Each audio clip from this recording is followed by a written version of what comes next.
Всім привіт! Ви на каналі Домашній запас. Сьогодні я буду готувати домашню українську ковбасу. Історія такої ковбаси сягає далеко в минуле, тому рецептів її приготування дуже багато. І в кожній українській родині такий рецепт був особливим. У цьому відео покажу, як я готую українську домашню ковбасу, яку подаю на стіл не тільки на Різдво чи Великдень, а й на інші сімейні свята.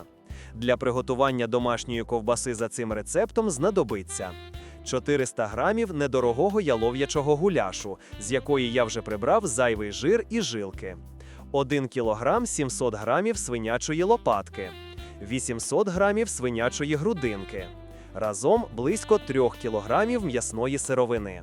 Ви можете використовувати тільки свинину з грудинкою або замінити грудинку салом. Також буде потрібно 250 мл крижаного молока або води. Зі спецій з розрахунку на 3 кг м'яса. По 5 грамів меленого чорного і запашного перцю, разом 10 грамів. 3 грами меленого коріандру. 9 грамів копченої паприки, можна замінити звичайною. 12 грамів зерен гірчиці. 60 грамів свіжого часнику. 30 грамів кухонної солі. Нітритну сіль у такій ковбасі використовувати заборонено. 15 грамів цукру. Спочатку половину грудинки, а це 400 грамів, і всю яловичину відправляю в холодильник. Їх пропущу пізніше через м'ясорубку через підрізну решітку. Решту грудинки і всю свинину нарізаю невеликими шматочками. Скажу прямо, це зайняло немало часу, але воно того варте. Все м'ясо відправив у морозилку на 20 хвилин, щоб воно підморозилося. Працювати потрібно тільки з холодним м'ясом. Решту яловичини і грудинку дістав з холодильника, нарізав на шматочки під м'ясорубку. Підрізна решітка виглядає так. Зібрав м'ясорубку і перемолов всю грудинку і яловичину.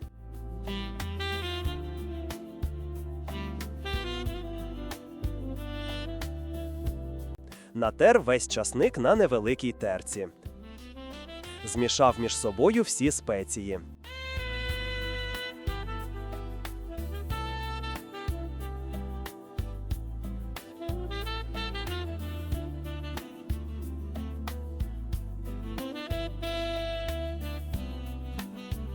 Все м'ясо зібрав в одній великій мисці.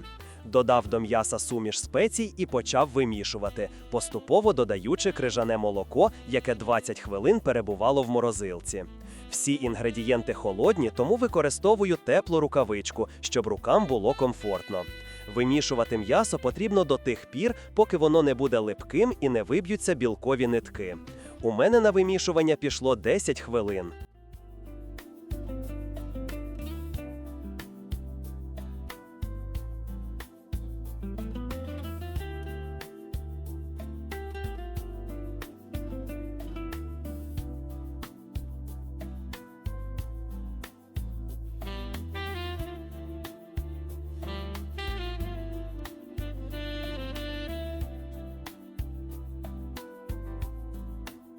Далі м'ясо накрив харчовою плівкою і відправив в холодильник на ніч, щоб всі спеції, сіль, цукор, м'ясо подружилися між собою.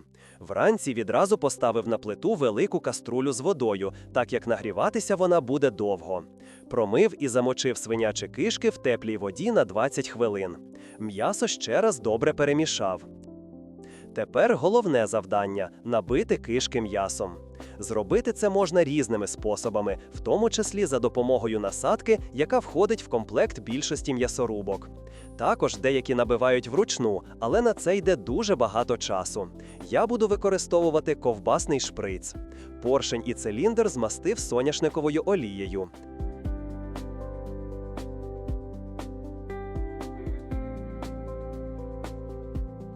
Заклав м'ясо в циліндр, утрамбовуючи його, щоб не залишалося повітря. Увійшло близько 2 кілограмів.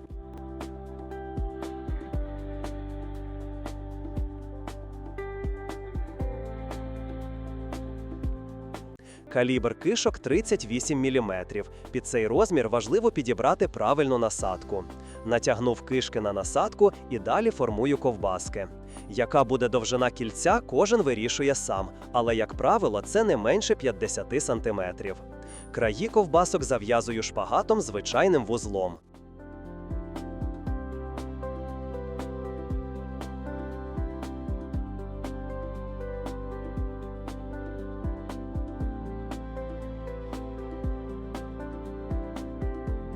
Потім важливо в оболонці з обох сторін голкою або зубочисткою проробити дірочки, щоб вона не порвалася в процесі приготування. Роблю це з усіма ковбасками. Далі для зручності приготування перев'язав кільця ковбаси шпагатом.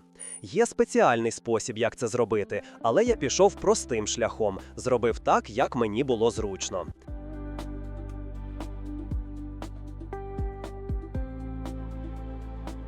Вода якраз закипіла. Опустив у киплячу воду всю ковбасу.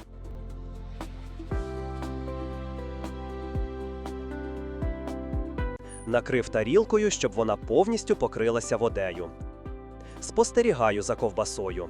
Як тільки вона почала виділяти м'ясний бульйон, це видно по характерних плямах на воді, вимкнув конфорку. Протримав ковбасу в гарячій воді ще 10 хвилин. Дістав і відправив на балкон охолоджуватися. Минуло 40 хвилин. Ковбаса охолола. Одне кільце залишаю для приготування. Решту вакуумую і відправляю в морозилку, щоб потім приготувати на свято.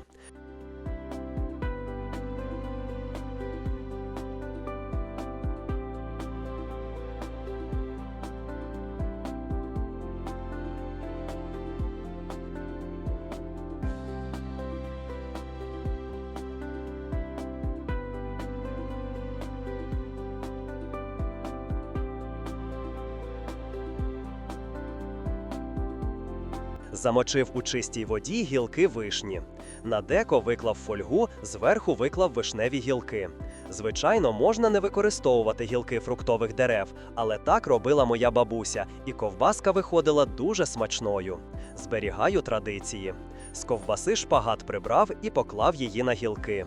Далі ставлю в розігріту до 180 градусів духовку на 20 хвилин.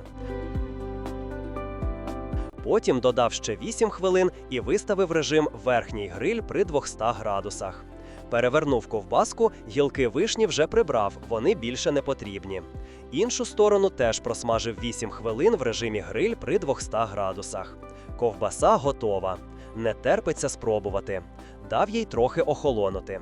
У розрізі виглядає добре, не розвалюється, видно шматки м'яса і сала. Пробую. Боюся, що ви станете свідками, як ковбаса зникає протягом декількох хвилин. Настільки вона вийшла смачною, що не хочеться ні з ким ділитися. Для святкового столу на велику компанію цієї ковбаси, яка в морозилці, буде точно замало. Потрібно зробити ще. Щодо солі, спецій, все ідеально. Не знаю, яку роль тут зіграли вишневі гілки, але думаю, що наші предки не дарма їх використовували. А як ви думаєте? Пишіть у коментарях. Загалом ковбаса вийшла чудовою, сміливо повторюйте. Якщо рецепт сподобався, ставте лайки, пишіть, як би ви зробили таку українську домашню ковбаску, підписуйтесь на канал, попереду ще багато смачних заготовок. Всім добра і миру!